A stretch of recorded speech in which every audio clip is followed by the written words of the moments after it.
네, 오늘 우리에게 주시는 하나님의 말씀은 시편 147편 1절에서 11절까지입니다. 시편 147편 1절에서 11절까지 하나님의 말씀을 제가 다 봉독해 드리겠습니다. 할렐루야, 우리 하나님을 찬양하는 일이 선함이요 찬송하는 일이 아름답고 마땅하도다. 여호와께서 예루살렘을 세우시며 이스라엘의 흩어진 자들을 모으시며 상심한 자들을 고치시며 그들의 상처를 싸매시는도다. 그가 별들의 수요를 세시고 그것들을 다 이름대로 부르시는도다. 우리 주는 위대하시며 능력이 많으시며 그의 지혜가 무궁하시도다. 여호와께서 겸손한 자들은 붙드시고 악인들은 땅에 엎드러뜨리시는도다. 감사함으로 여호와께 노래하며 수금으로 하나님께 찬양할지어다. 그가 구름으로 하늘을 덮으시며 땅을 위하여 비를 준비하시며 산에 풀이 자라게 하시며 들짐승과 우는 까마귀 새끼에게 먹을 것을 주시는도다. 여호와는 말의 힘이 세다 하여 기뻐하지 아니하시며 사람의 다리가 억세다 하여 기뻐하지 아니하시고 여호와는 자기를 경외하는 자들과 그의 인자하심을 바라는 자들을 기뻐하시는도다. 아멘. 오늘부로 우리 명성비전교회 나이가 만 42세가 되었습니다. 42세, 42살 이 나이의 의미가 어떤 것일까를 묵상을 하다가 제가 생각해 보니까 명성비전교회 부임할 때가 딱 만 42살이었더라고요. 특별히 상관관계가 있는 건 아니지만 그 42살이 어떤 의미인가 이거를 좀 묵상해 볼 수 있었습니다. 저의 42살 때를 생각해 보니까 지금보다 훨씬 혈기왕성하고 또 겁날 것 없었고 뭘 먹든지 어디서 자든지 어떤 걸 하든지 별로 상관도 없었습니다. 교회를 개척하다시피 뛰어다녔기 때문에 하루에 서너 시간밖에 잠을 못 자도 딱히 피곤한 줄을 몰랐습니다. 그런데 저는 피곤한 줄을 몰랐는데 마흔이 넘어서 그런지 잠을 못 자서 어지러웠어요. 처음엔 몰라가지고 왜 자꾸 어지럽지 했더니 옆에 있는 전도사님이 목사님 그렇게 잠을 안 자는데 안 어지러워요? 라고 해서 제가 깨달았습니다. 그리고 무리를 하니까 몸 여기저기가 아프기는 했습니다. 무슨 말이냐면 42살 이 나이가 젊은 것 같은데 젊은이는 아니고 그렇다고 늙은이는 더더욱이 아니었습니다. 굳이 표현하자면 중간 상태, 그래서 젊은 중년 상태라고 말할 수 있겠습니다. 그런 면에서 우리 교회도 지금 42살이니까 젊은 중년 상태인 것 같습니다. 그런 의미에서 또 중요한 기로에 서 있다라고 볼 수도 있습니다. 기로란 말은 갈림길이에요. 이 길로 가느냐 저 길로 가느냐 선택할 수 있고 그 선택의 결과에 대해서는 엄청난 차이가 있는 그런 선택의 기로에 있다라고 하는 것입니다. 게다가 교회는요, 이 42살 이 나이만 아니라 지금의 이 시대적인 상황도 교회로 하여금 선택하게 만들고 있습니다. 코로나를 3년 가까이 겪다 보니까 원하든 원하지 않든 교회 안팎으로 엄청난 변화가 있었습니다. 급격한 변화, 그래서 변혁이라고 할 정도의 큰 변화들을 우리는 겪고 있습니다. 때문에 교회 나이 42살이고 이 지금 시대적인 상황 때문에 우리는 이제 선택을 해야 되는 기로에 있는데 어떤 선택을 하느냐, 어떤 방향으로 나아가느냐에 따라서 지금보다 훨씬 더 활력 있고 생명력이 넘치는 살아있는 교회 공동체로 나아갈 수도 있고, 할렐루야, 아니면 반대로 오히려 점점 경직되고 폐쇄적이 되고 하던 대로만 하다가 서서히 죽어가는 교회가 될 수도 있다라는 것입니다. 제가 지금 빨리 말하지만 목회자인 저로서는 지금 이 부분이 굉장히 심각하고 진지하게 고민하고 있는 부분입니다. 여러분도 주변에 보시면 그런 분들이 있지 않으세요? 나이가 벌써 70 넘고 80이 다 돼 가시는데도 젊게 사시는 분들이 있죠. 옷차림도 젊게 입고 청바지 입고 또 말하는 것도 생각하는 것도, 그래서 삶도 젊게 사는 분들이 있습니다. 그 반대로 사는 분들도 있어요. 나이가 별로 많지 않은데 그저 생각이 굳어 있고 나이 든 사람처럼 산다는 것이죠. 마찬가지로 우리 명성 비전교회가 현재는 젊은 중년 상태인데, 이 선택의 기로에서 하나님이 기뻐하시는 방향으로 나가서 생명이 넘치고 활력이 넘치고 다음 세대를 살리고 세계를 덮는 하나님과 동행하는 교회 되어지기를 간절히 축복합니다. 오늘 교회 창립 42주년을 맞아서 그러면 당장 우리가 무엇을 할까?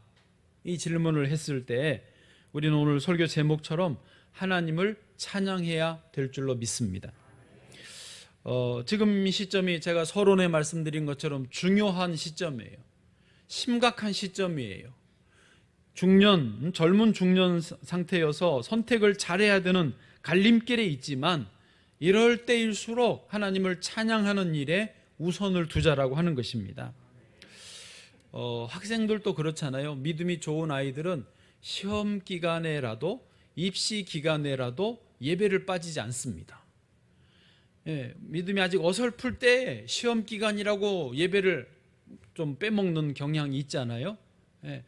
우리가 지금 중요한 기로에 있기 때문에 이럴 때일수록 하나님을 찬양하고 예배하면 하나님이 좋은 길을 인도해 주실 줄로 믿습니다. 자, 그래서 오늘 말씀 제목이요, 찬양해야 하는 이유입니다.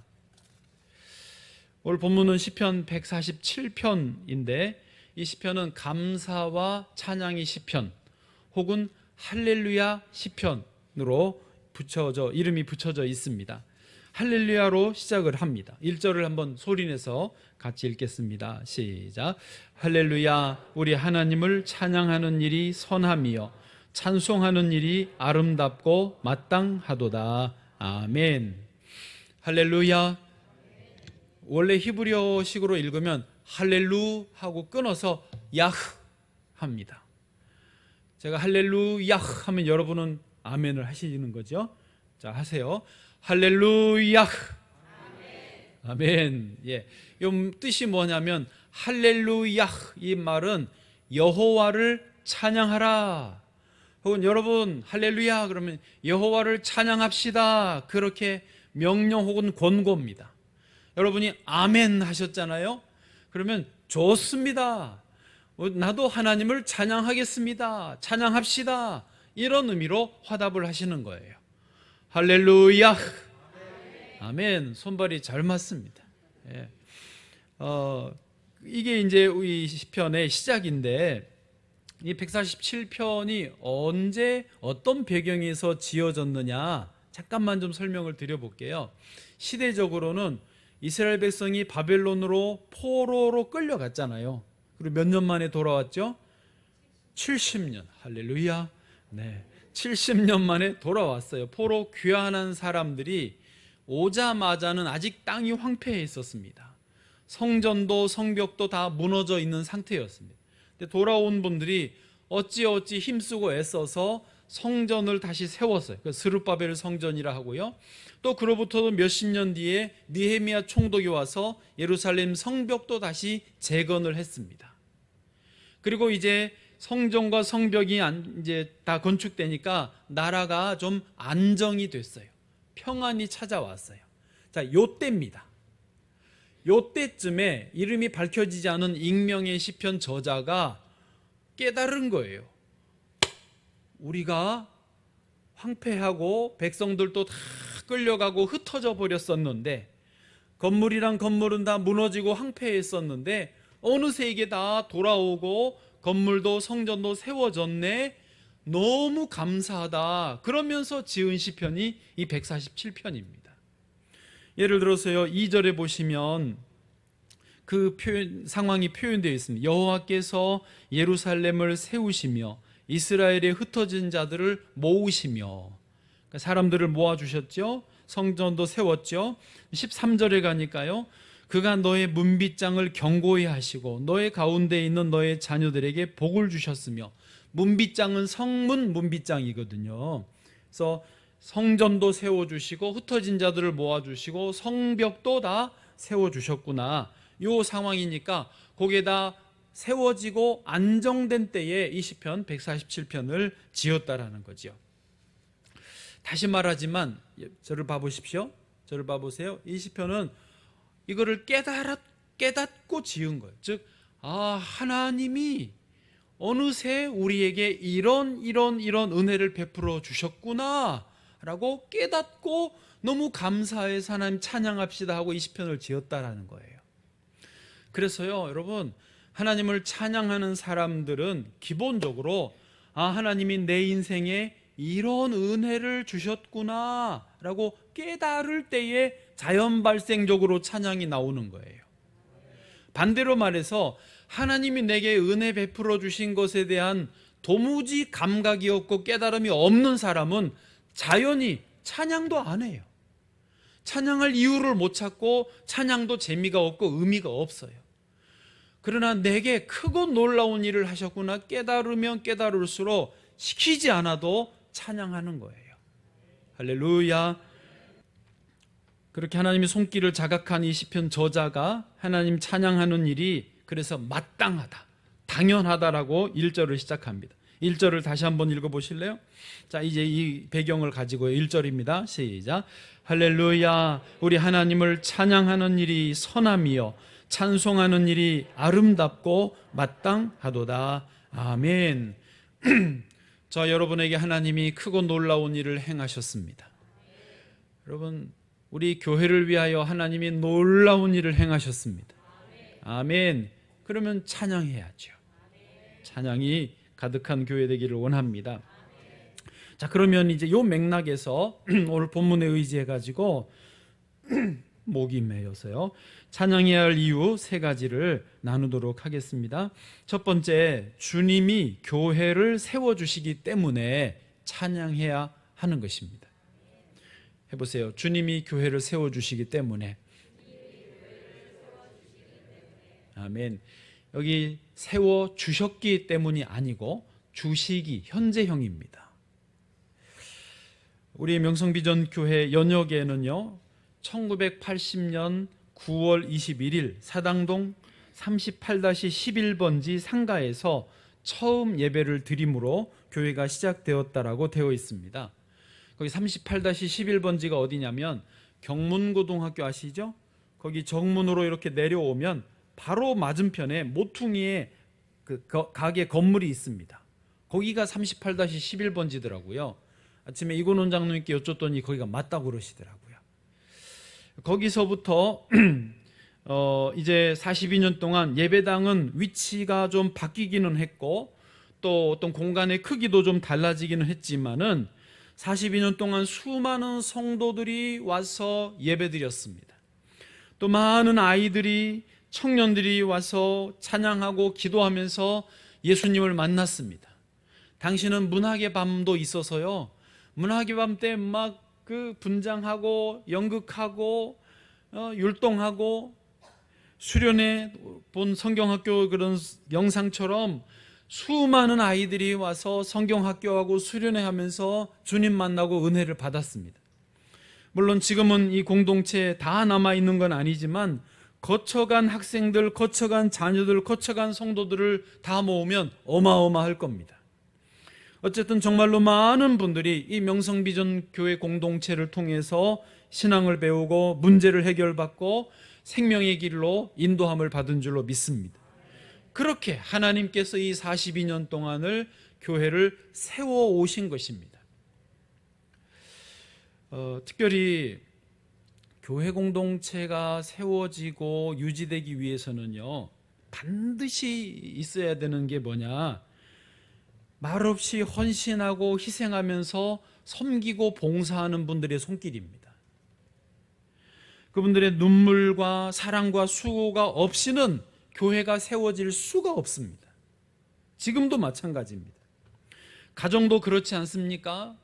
가정이 지금 그나마 이렇게 유지되는 데는요, 어머니, 아버지 혹은 누군가의 헌신과 희생이 있어서 가정이 유지됩니다.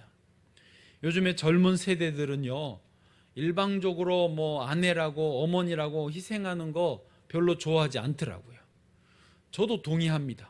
이제 양성평등의 시대이기 때문에 공동육아, 공동요리, 공동청소, 공동동동 이렇게 해야 됩니다. 그거는 좋아요. 예. 그렇지만 공동으로 하지만은 어쨌든 그것도 가정을 위해 나를 희생해야 되는 거예요. 가정을 위해 내가 같이 참여해야 되고 봉사해야 가정이 세워지는 거예요. 그런 섬김과 사랑, 수고가 없이 가정이 세워질 수는 없습니다. 그러면서 저는 우리 청년들이 교회에서 이런 사랑과 수고와 헌신 봉사하는 것을 잘 배울 필요가 있어요. 그래야 앞으로 이루어갈 가정들이 건강할 거거든요. 그렇게 되기를 바랍니다. 자, 그런데요, 이렇게 가정에서 희생하고 헌신하신 분들이, 특별히 교회에서는 더더구나 말없이 뒤에서 희생하고 눈물로 섬겼던 분들이 말을 뭐라고 하는지 아세요? 내가 한 것은 아무것도 없어요. 난 아무것도 아니에요. 그저 조금 힘을 보탰을 뿐이고 주님이 다 이루셨어요. 이렇게 고백합니다. 그 고백이 정상이고 건강한 신앙이고 진짜 섬김과 수고인 것입니다. 오늘 이 시편 기자도 그렇게 말하고 있습니다. 2절을 다시 보시면 2절과 3절을 보실 텐데 2절에 보시면요, 2절 시작. 여호와께서 예루살렘을 세우시며 이스라엘의 흩어진 자들을 모으시며. 아멘. 예, 예루살렘 성전 스룹바벨 아까 말했죠. 성벽 느헤미야 말했는데 사실은 그분들은 다 자기들이 했다고 말 안 해요. 여호와께서 예루살렘을 세우셨다. 여호와께서 흩어진 자들을 불러 모아 주셨다라고 고백하는 것입니다. 또 3절도 마저 보시죠. 시작. 상심한 자들을 고치시며 그들의 상처를 싸매시는도다. 아멘. 누가요? 여호와께서요. 그래서 지금 여기 세우시며 모으시며 고치시며 싸매시는도다가 전부 다 현재 분사형 구조입니다. 모으셨다, 세우셨다가 아니에요. 현재 분사, 계속 반복되는 분사형이면서 시제는 항상 현재형이에요. 지금도 여전히 주님이 그 일을 하고 계시는 거예요. 아멘. 우리 명성비전교회도 이제 13년 전만 좀 보시면 13년 전에 농협 2층으로 옮겨왔을 때 주변에서는 이제 저 교회 다 쪼그라들었다. 이제 곧 문 닫을 거다. 아니면 겨우 작은 개척교회로 명맥을 유지할 거다 정도로 예상을 했습니다. 그러나 하나님께서는요, 포로 귀한 자들을 다시 흩어진 분들을 예루살렘에 모으시듯이 이렇게 모아주셨고 상심한 자들을 고쳐주셨습니다. 상처 입은 자들을 싸매어 주셨습니다. 지금도 그렇게 고쳐주시고 싸매어주고 계시고 교회를 세우고 계시는 줄로 믿습니다. 4절에 가니까요, 더 놀라운 말씀이 있어요. 그가 별들의 수요를 세시고 그랬는데 여기서 별들은요, 아브라함에게 약속하신 자손의 복을 말할 때 하늘의 별을 보라 하셨잖아요. 이스라엘 백성들을 말합니다. 하나님 이스라엘 백성 한 사람 한 사람을 세시고 또 다 그것들을 다 이름대로 부르시는도다. 이스라엘 백성의 이름을, 저와 여러분의 이름을 다 아시고 불러주시는 분이 우리 여호와 하나님이시라는 거죠. 그러므로 그런 하나님이 다 이루셨음을 우리가 고백하고 우리가 할 일은 뭐예요? 하나님을 찬양하는 것이죠. 우리 명성비전교회를 42년 동안 인도하신 분은 하나님이시고 지금도 세워주시는 분은 하나님이시고 앞으로도 하나님이 세워가실 줄로 믿습니다. 그 하나님께 우리는 합당한 찬양을 드리는 것이죠. 반주는 아직 하지 마세요. 우리에게 소원이 하나 있네. 악보 보여주시고, 주님 와시 오실 그날까지 우리 가슴에 새기 주의 십자가 사랑 나의 교회를 사랑케 하네. 주의 교회를 향한 우리 마음, 희생과 포기와 가난과 고난 하물며 죽음조차 우릴 막을 수 없네. 우리 교회는 이 땅의 희망. 여기까지 하시고 이따가 마저 같이 부르시죠. 두 번째로 우리가 하나님을 찬양해야 하는 이유는요, 여호와가 우리 하나님이시기 때문입니다. 이 말 이해되십니까? 다른 우리가 하나님이라고 신으로 모시고 섬기는 분이 다른 신이 아니라 여호와 하나님이시기 때문에 우리가 이게 찬양할 이유가 된다라는 거예요. 정체성, 아이덴티티라고 하는 그 책을 쓴 분이 벨기에의 파울 페르하에허, 이름이 왜 이렇게 어려워? 전혀 기억하실 필요가 없는, 그냥 한번 불러드린 파울 페르하에허라는 분인데, 이분이 정신분석학자이고 이 아이덴티티, 정체성에 대한 대가인 모양이에요. 우리나라에는 이 책이 번역되었는데 우리는 어떻게 괴물이 되어가는가, 이 번역도 참 이름이 그렇게 됐어요. 다 읽어봤는데 요는 뭐냐면 우리의 정체성이 어떻게 형성되느냐, 요거를 말하는데요. 우리의 정체성은 어떤 유전적인 요소보다도 없지는 않지만 거의 미미하고, 우리의 정체성은 환경의 영향을 절대적으로 받는다라는 거예요. 예를 들어서 저 이양재가 그리스도인이 된 것은, 그리스도인의 정체성을 갖게 된 것은, 제가 어려서 어머니가 믿는 분이셨고, 또 때마침 저희 시골 집이 교회에서 너무 가까웠어요. 그래서 기독교적인 환경 속에서 자랐기 때문에 제가 그리스도인이 되었다, 정체성을 갖게 되었다라고 말하는 거예요, 이 책이. 거꾸로 말하면 만약에 실제로 그럴 것 같기도 해요. 제가 아랍권의 이슬람 믿는 나라에서 태어나고 자랐다면 저는 어떤 신을 믿었을까요? 알라 신이라고 하는 그런 신을 믿게 되었을 가능성이 높습니다. 예, 사실 제가 이슬람에서 태어나서 자라면서도 이슬람 교육을 받으면서 나는 하나님만 믿을 거야, 예수 믿을 거야, 이렇게 왔을 가능성은 정말 100만 분의 1 정도 될 거예요. 제가 만약에 불교의 나라 태국이나 캄보디아 같은 곳에서 태어나고 자랐다면 저는 지금 절에 다니거나 아니면 머리 다 빡빡 밀고 그 황포 있잖아요, 불교 도승들이 입는 거, 그거 입고 저렇게 길을 이렇게 걸어 다니면서 이거 시주를 받고 다닐지도 모르겠어요. 불교의 부처를 믿는 정체성을 가질 가능성이 더 많죠. 그러니까 어쨌든 저의 환경은 예수님을 잘 믿는 가정과 주변 분위기에서 제가 예수 믿는 사람이 된 거죠. 그런데 그분의 말이 맞는 것 같기도 한데, 어쨌든 제가 드리고 싶은 말씀은 이거예요. 제가 신앙생활을 하면 할수록, 성경을 읽고 하나님을 알아가면 알아갈수록 여호와께서 나의 하나님이신 게, 여호와를 믿는 그리스도인이 된 게 얼마나 다행인지 모르겠어요. 내 모든 죄를, 내 모든 저주를 대신 담당해 주신 예수님이 계시고 그 예수님을 믿는 게 얼마나 특별한 은혜인지 모르겠어요. 운명론적으로 그런 정체성 이론으로 내가 다른 데 태어났으면 진짜 내 상황이 어떤지도 모르고 그냥 그렇게 계속 갔을 텐데 말이죠. 우리 여호와 하나님만큼 사랑과 능력이 많으신 분이 없습니다. 우리 하나님만큼 지혜와 권능이 탁월하신 분도 없고요, 또 세밀하게 섬세하게 우리를 돌봐주시는 하나님, 그런 신은 없어요. 여호와밖에는 없어요. 그래서 시편 33편 12절에 여호와를 자기 하나님으로 삼은 나라 곧 하나님의 기업으로 선택된 백성은 복이 있도다. 우리가 선택된 거나 마찬가지. 여호와를 알고 섬기도록 선택된 백성이 복이 있는 거예요. 그러니 찬양 안 하겠습니까? 여러분, 나무는요 그 열매로 압니다. 대추나무인지 사과나무인지 배나무인지, 그리고 이 대추나무가 좋은 나무인지 아닌지는요 열매로 안다고 했습니다.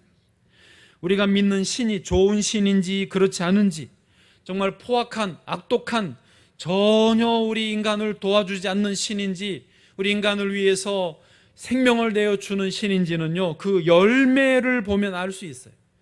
즉 여호와 하나님을 믿는 나라, 여호와 하나님을 믿는 가정, 여호와 하나님을 믿는 개인을, 그 삶을, 그 나라의 어떤 결과를 보면은요, 좋은 신인지 아닌 신인지 알 수 있다니까요.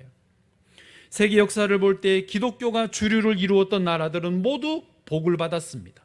할렐루야. 물론 그 나라들의 신앙이 식어지고 변질되면서 또 그 다음 결과들은 달라지지만 어쨌든 기본적으로 예수님을 잘 믿는 나라, 예수님을 잘 믿는 민족, 예수님을 잘 믿는 가정은, 예수님을 잘 믿는 인생은 복을 받았습니다. 하나님이 놀라운 은혜를 주셨습니다. 그 나무로 열매를 아는 거예요. 우리 여호와 하나님 같은 신은 우주 어디에도 다른 분은 없습니다. 할렐루야. 오늘 궁짝이 잘 맞아요. 그래서 6절을 보시면요, 하나님의 성품을 잠깐만 소개합니다. 6절 같이요, 시작. 여호와께서 겸손한 자들은 붙드시고 악인들은 땅에 엎드러 들이시는도다. 아멘. 여러분, 세상은요, 악인들이 득세합니다. 겸손하게 살려고 그러면 더 겸손한 사람의 얼굴을 땅에 박아버립니다. 그러나 하나님은 안 그래요. 겸손한 자를 높여주시고 붙잡아 주시고 악한 자들을 심판하시는 분이 우리 하나님이세요. 또 9절도 가보실까요? 9절입니다. 시작. 들짐승과 우는 까마귀 새끼에게 먹을 것을 주시는도다. 아멘. 누가요? 우리 하나님께서요. 제가 관악산에 가도 까마귀가 있고, 도봉산에 목사님들 몇 분하고 작년에 한번 월요일 날 갔더니 거기도 까마귀가 있더라고요.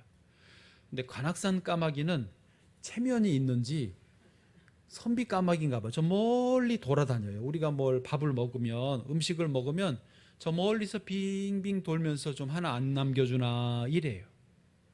근데 도봉산 까마귀는 선비 까마귀는 아닌가 봐. 저희가 3명이 목사님들이 앉아서 김밥을 먹고 있었는데 바로 가까이, 정말 요만큼 와가지고 계속 쳐다보는 거예요. 깍깍 하면서. 안 줄 수가 없더라. 안 주면 나쁜 놈이야.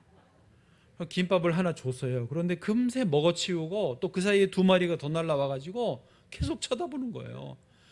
그러고 근데 금 같은 그 김밥 3조각을 던져줬다는 거 아닙니까? 예, 저는 이렇게 눈물을 머금고 까마귀에게 먹을 걸 주지만 우리 하나님은, 웃자고 하는 말이에요, 들짐승과 까마귀 새끼에게 늘 보호하시고 먹을 것을 주시는 주인 줄 믿습니다. 여러분, 세상에 전쟁으로 난민이 생기면 사람들이 도와주려고 합니다. 그게 본성이에요. 왜요? 하나님의 형상대로 지음 받았기 때문에, 우리가 믿는 그 하나님의 성품이 있기 때문에 도와주려고 하는 거죠. 우리가 믿는 하나님은 그런 분이십니다. 그래서 여호와가 우리 하나님이신 것은 우리에게 찬양의 이유가 되는 줄로 믿습니다. 마지막 3번째로 찬양할 이유는요, 하나님은 사람의 능력을 필요치 않으시기 때문입니다. 이 말이 무슨 말이냐면, 하나님 믿는 사람들에게 하나님이, 야, 너네 IQ 몇이야? 140 이하는 오지 마. 너네 힘 세? 힘 약한 사람들 오지 마. 뭐 외모 기준 만들어 가지고 너네 요 정도 생기지 않으면 오지 마. 만약에 그러신다면 누가 하나님의 자녀가 되고 그 은혜를 누리겠습니까? 그런데 하나님은요, 오히려 반대입니다. 자기 능력이 있어서 힘 잡는 사람들은요, 안 와도 괜찮다, 네 힘으로 살아라, 네 능력으로 살아라 그러세요. 오히려 힘없고 능력 없고 지혜가 부족하고 가난하고 궁핍한 분들이 주님 앞에 나오게 하십니다. 할렐루야. 그래서 너무 좋은 거예요. 우리 하나님 사람의 능력을 필요치 않으시기 때문에. 오늘 말씀 10절 읽어보실까요? 10절입니다. 시작. 여호와는 말의 힘이 세다 하여 기뻐하지 아니하시며 사람의 다리가 억세다 하여 기뻐하지 아니하시고. 아멘. 여기 말은 달리는 말합니다. 말의 힘이 세면 세상에서는 좋죠. 그러나 하나님은 그걸로 기뻐하지 않으세요. 사람의 다리가 억세다. 나이 들어갈수록 다리 허벅지에 근육이 있어야 된다며요. 다 근육이 있으시기를 축복합니다. 그러나 하나님은 그게 중요하지 않으세요. 11절에 보니까 그럼 뭘 기뻐하시느냐? 시작. 여호와는 자기를 경외하는 자들과 그의 인자하심을 바라는 자들을 기뻐하시는도다. 아멘. 하나님을 경외하는 사람, 주여 주님 좋습니다.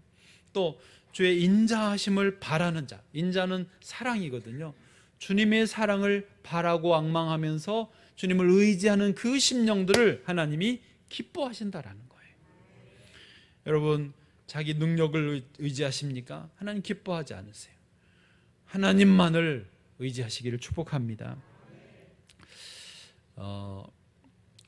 요즘 세상은 들어보셨나요? 신자유주의라고 하는 그런 철학 사조가 좀 세상을 지금 덮고 있습니다.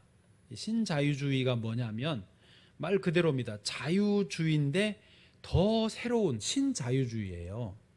이게 내용이 뭐냐면 시장 경제에서 기업이 좋은 물건을 싸게 팔아라. 그러면 사람들이 그 물건을 사요, 안 사요? 더 많이 사죠. 덜 좋은데 비싸게 팔거나 덜 좋은데 싸게 팔면 뭐 그렇지만은 좋은 물건인데 싸게 팔면 서로 살 거 아닙니까? 그러면 그런 기업은 점점 잘 되는, 그래서 시장 안에서 그런 무한 경쟁을 시키는 거예요. 그래서 능력이 있는 사람들, 능력 있는 기업들, 능력 있는 국가가 잘 되고 잘 나가고 더 부자가 되고, 능력이 없고 경쟁에서 경쟁력이 떨어지는 기업, 사람, 국가는 처지는 것을 당연하게 여기는 문화, 분위기가 이 신자유주의예요. 이해되셨죠? 어렵지 않으시죠? 그런데 이게 얼핏 보면 사실 이렇게 한 20, 30년 세계가 왔는데, 아니 열심히 하고 능력 있는 사람, 기업들이 잘 되고 그렇지 못하고, 그러니까 소비자들도 좋은 물건을 싸게 사고 풍요롭게 되고, 그래서 좋다고 여겼습니다, 한동안. 그런데 요 최근에 들어서 이 신자유주의, 능력 우선으로 하는 이런 세계가 절대 좋지 않다라는 문제들이, 그런 요소들이 나오게 됐어요. 일단 우선 환경이 너무 오염되는 거예요. 너무 많이 만들고 소비하는 이거를 분위기를 조장하니까 지구의 이 환경 문제가 심각해졌습니다. 또 하나는 우리 인간성이 엄청난 침해를 받아요. 일단 사람들이요 행복하지 않아요. 왜? 너무 경쟁이 치열하고 능력 있는 사람들이야 저 맨 꼭대기에 있는 사람들만 좀 기분 좋고, 그 밑에 나머지 99%는요 전부 불행하다고 느껴요. 상대적으로 박탈감, 열등감을 느껴요. 우울해요. 이 말 이해되십니까? 그런데 성경에 다시 보니까 하나님은요 말의 힘이 세다, 다리가 억세다고 기뻐하시는, 능력이 있다고 기뻐하시는 게 아니에요. 사람의 능력을 좋아하시지 않고 오히려 겸손하게 하나님만을 의지하는 사람을 기뻐하신다라는 거죠. 그러니까 하나님 애시당초 사람들끼리 너무 경쟁해서 가는 거 기뻐하지 않으신다라는 거예요. 성경에서 오해받을 수 있는 부분이 달란트 비유입니다. 5달란트, 2달란트, 1달란트 받는데 5달란트, 2달란트를 또 다른 달란트를 남긴 두 분은 칭찬을 받죠. 근데 1달란트를 그냥 땅에 묻어두고 그대로 갖고 있던 사람은 하나님께 벌을 받습니다. 거기서 괜히 이 시장 경제, 경쟁 우선, 능력주의로 생각하시면 안 됩니다. 아니에요. 5달란트를 남겼거나 2달란트를 남겼거나 세상에서는 분명히 차이가 있지만 주님은 이 두 사람을 똑같이 칭찬하세요. 단어 하나 안 틀리고 똑같이 칭찬하세요. 그러나 1달란트를 그대로 땅에 묻었던 사람은 책망을 받죠. 이거는 세상 논리가 아닙니다. 자기에게 주어진 재능을 스스로에게 잘 철저히 관리해서 잘 남겨라, 그것을 가리키는 것이죠.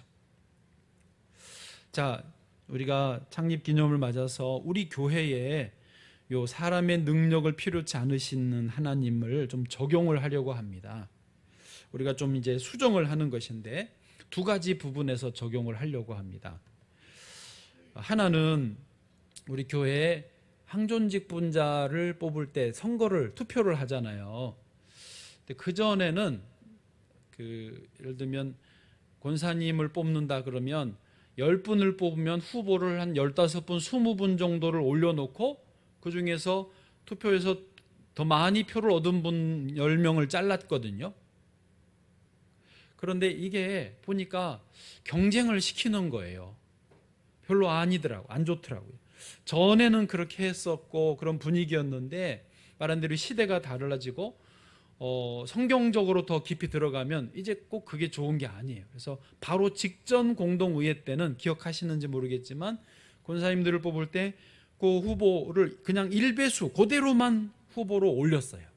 그래서 이분에 대해서 찬성하십니까 반대하십니까만 묻고, 투표권은 드려야 되니까 선택권은 드려야 되니까 그것만 묻고 그대로 큰 문제 없으시다 그러면 그대로 그분들이 권사로 피택되도록 했습니다. 기억하시죠? 앞으로도 그렇게 하려고요.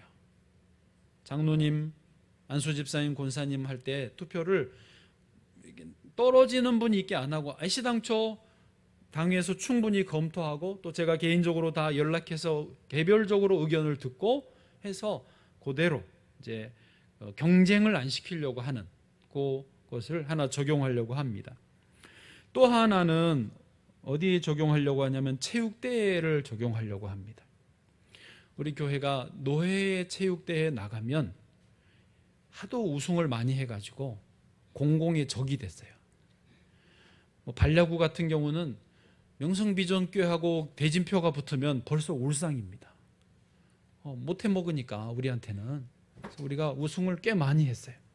여기도 반야구 선수가 나오시나요? 네. 그런데 우리 교회 분위기를 좀 아시는 분들은 이 말을 금방 이해하실 텐데 저희가 체육대회 나갈 때 목표가 우승이었어요. 근데 왜 그랬느냐면 저 딴에는 우리 교회에 이 좀 이기는 습관, 패배의식에서 벗어나서 신앙은 마귀와 싸움에서 승리하는 것인데 그런 이기는 습관이 좀 필요하겠더라고요. 그래서 체육대회를 좀 활용을 했었습니다. 그래서 구호가 나가자, 싸우자, 이기자. 저는 그렇게 하라고 안 했는데 현수막에 누가 우리 써왔어요. 죽으면 죽으리라 막 이렇게. 다른 교회에서 보고 살벌해가지고 아니 저기는 왜 저러느냐고 그래서 나도 모르겠다고 하여튼 그런데 이제 공식적으로 지금 분명하게 말씀드려요. 이제는 체육대회는 이번 10월 3일에 있는데 나가는데 이기는 게 목표가 아닙니다. 이제는 우승이 목표가 아니에요. 그거는 이제 내려놔야 돼요. 그리고 이번에 체육대회 나갈 때 우리의 목표는 즐기자. 잘 놀고 또 잘 즐겁게 잘 놀고 즐겁게 놀고 신나게 놀자. 그게 목표입니다. 지금 미심쩍은 눈으로 저를 쳐다보시는데 이게 좀 여러분 어려우실 수 있어요. 그러나 제가 분명히 말씀드린 체육대 준비는 잘해야 됩니다. 그렇죠. 이게 헷갈리실 건데 이거를 이해하셔야 돼요. 여러분 잘 놀고 즐겁게 놀려면 이기라는 게 아니라 스포츠는 최선을 다해야 돼요. 여러분 즐거우려면요 준비도 안 돼서 어리버리해가지고 판판이 이상하게 막 깨지고 지고 그냥 진다라는 말보다는 경기 같지 않은 경기를 하고 오면은요 정말 기분 안 좋습니다. 그걸 원하는 게 아니에요. 이거는 처음부터 그냥 우리가 즐겁게 하자 그렇게 가면 그렇게 됐을 거예요. 미안하지만 많은 사람들이 그렇게 살아요. 많은 교회들이 그렇게 체육되어 와요. 전 그게 아니에요.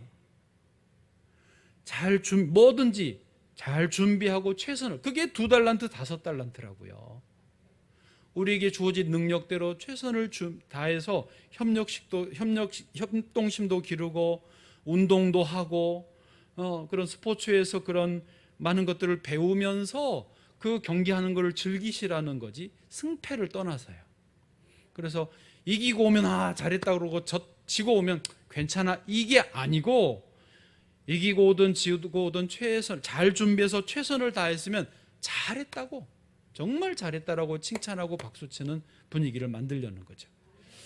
아직 헷갈리실 수 있어요. 그러나 이게요 아까 말하지만 이기는 습관 없이 그냥 편하게 하세요 그러면 이게 안 됩니다. 이기는 훈련이 된 다음에 더 성숙한 단계로 나아가는 거예요. 우리의 삶에서도 그런 거예요. 하나님은 우리의 능력을 필요치 않으십니다. 그러나 우리가 아무렇게나 사는 걸 원하지 않으세요. 질서 있고 최선을 다하고 규모 있게 잘 하는 것을 기뻐하시고 그 다음은 하나님이 책임져 주시는 거예요. 그거를 우리가 이번에 훈련하자는 거죠. 어쨌든 잘 놀자, 즐겁게 놀자, 신나게 놀자. 할렐루야. 오늘 오후 4시에 체육대 연습이 있다는.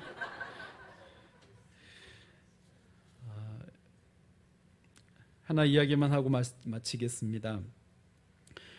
레비턴스인가 그 레위인들이라는 아마 그런 의미인 것 같은데 한국 청년들 찬양팀이더라고요. 제가 유튜브로 찬양 영상을 보다가 이걸 보고 깜짝 놀랐는데 한국 찬양하는 아이들이 체코 프라하의 그 프라하 광장에 있어요. 거기에 얀 후스라고 하는 분의 동상이 딱 이렇게 멋있게 있거든요. 가봤는데 그 얀 후스는 누구냐면 칼빈과 종교교육자 칼빈과 루터가 있기 전에 있던 인물이고 칼빈의 종교교육이 있는 데에는 이 얀 후스가 먼저 있어야 됐었어요. 역사적으로. 그리고 얀 후스는 순교했거든요. 근데 그 동상이 체코 프라하의 광장에 딱 있습니다. 그런데 아까 말한 그 레비턴스, 레위인들이라고 하는 그 한국 찬양팀이 그 광장에다가 요 드럼, 기타, 키보드 세션을 다 갖다 놓고 거기서 하나님을 찬양하는 거예요. 우리나라 유명한 가수들이 유럽의 도시에 가서 광장에서 버스킹을 하는 거는 제가 봤는데 요 찬양팀이 가서 찬양 버스킹을 유럽 광장에서 하는 거는 전 처음 봤어요. 제가 깜짝 놀랐어요. 그리고 깜짝 놀래는 저를 보고 또 다시 놀랐어요. 왜 그러느냐면 저 생각에는 찬양하는 사람들이 유럽 광장에 사람들이 있는 데서 이렇게 찬양한다? 엄청난 충격이에요. 그런데 왜 내가 그걸 보고 놀랐냐? 그걸 보고 놀래는 나는 얼마나 마음이 지금 쫄아져 있냐, 얼마나 마음이 좁아져 있느냐, 이거를 제가 저를 깨달은 거죠.